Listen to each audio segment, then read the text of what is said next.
Hello everyone, I'm Santiago, and today I'm gonna be testing Monster Hunter World on the GeForce GTX 750 Ti. I'll be doing 1080p, 900p and 720p. To skip to not those sections of the video, check the timestamps down in the description. I'll first show you 1080p trying to be over 30 frames per second because it was impossible to get anywhere close 60 frames per second. Since even 30 was very difficult to do, I had to overclock the GTX 750 Ti. I added 200 MHz to the core and 400 MHz to the VRAM. It wasn't 100% perfect. It can drop below 30 frames per second on places with a ton of foliage, plus attacking some enemies at the same time, usually when effects show up, but I'm trying to do almost the same run each time so you can have an idea on what's going on. Then on 900p and 720p there's no overclock in place, so we're using the stock settings for the GTX 750 Ti, and again on 900p I'm using very similar settings to 1080p, just slightly higher. Unfortunately I have to disable foliage sway, which is the movement of foliage, since if not I drop below 30 frames per second. It doesn't help the visuals of the game at all,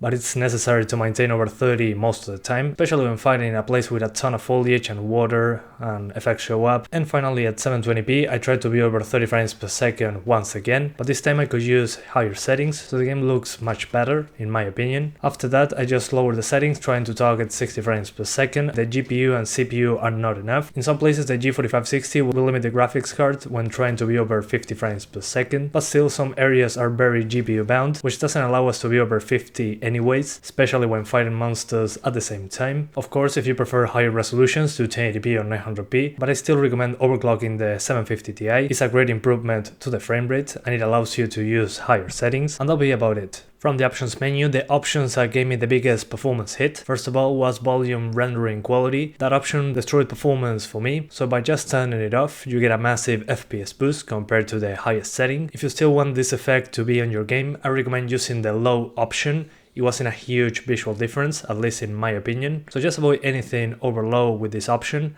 unless you have a lot of GPU power to spare. Then the other option is LOD bias. This option also kills performance. It's pretty much the draw distance option, the level of detail, so the lower this is, the more pop in you'll see. From high to medium there's a massive FPS difference, then from medium to low it isn't as big of a difference, but it's still noticeable. So this is the other thing that I would just lower from high to medium in most cases. It's a very noticeable difference.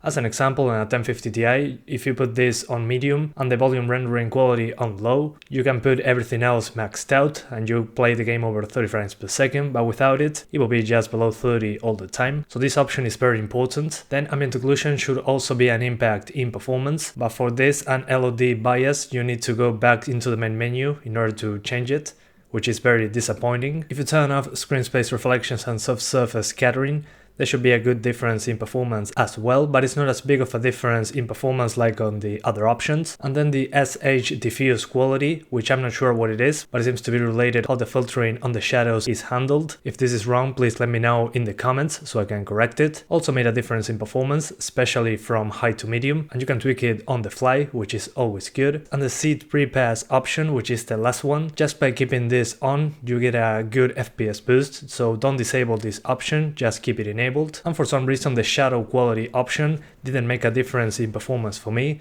maybe 1 or 2 frames from the highest to the lowest, so I recommend just keeping the shadow quality maxed out. The visual difference in my opinion is not worth it, and you get like 1 or 2 frames at the most. And then the other options I didn't mention, just lower them in groups, and that should give you a small improvement in performance, depending on what hardware you have. And on the CPU side of things, Capcom already said that this game was very CPU bound, but it was different than I was expecting. Yeah, 4-core CPUs or lower are maxed out a very long amount of time, but I started seeing a difference on different GPUs. If you're playing on a 1050 Ti, if you want to play at 60 frames per second, you have to use very reduced settings in order to do so. In that case, the i3-8100, a quad-core CPU, is enough to maintain 60 frames per second, but if you jump to a 1060, when you have higher settings and 60 frames per second, if you tweak it correctly, in order to maintain 60s all the time, you'll need an i5-8400, because the i3 cannot handle it. It goes at 100% and the game drops into the mid-50s.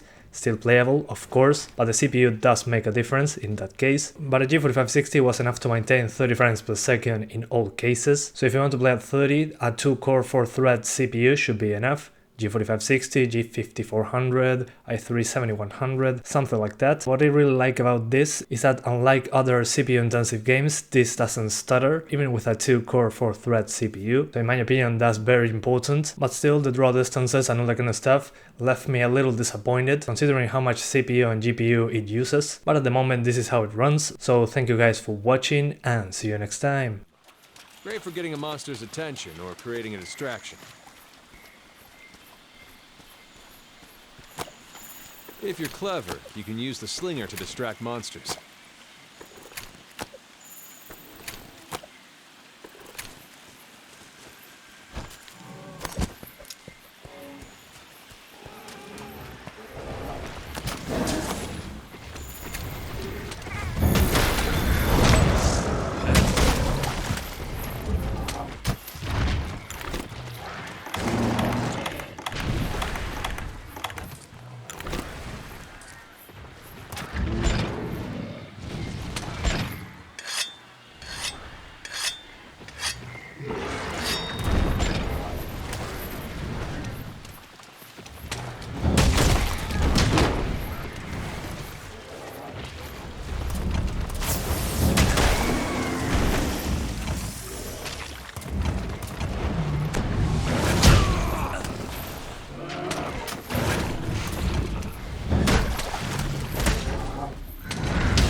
is low. It's smarter to focus on healing.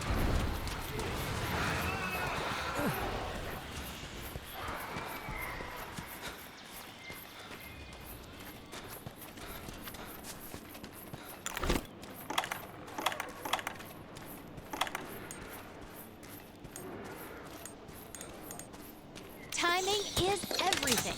The color of the meat and the song are clues.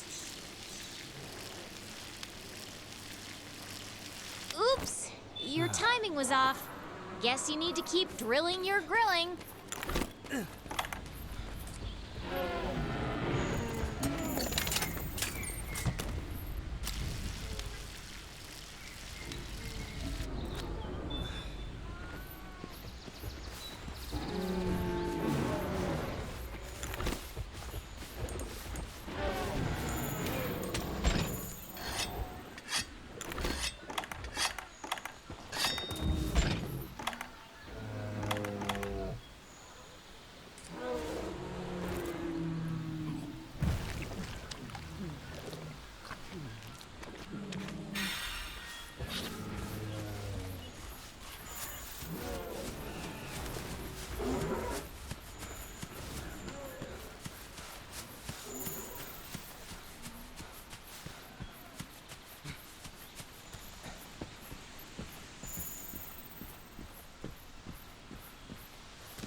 Over here.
Don't try to engage a monster when your health is low. It's smarter to focus on healing.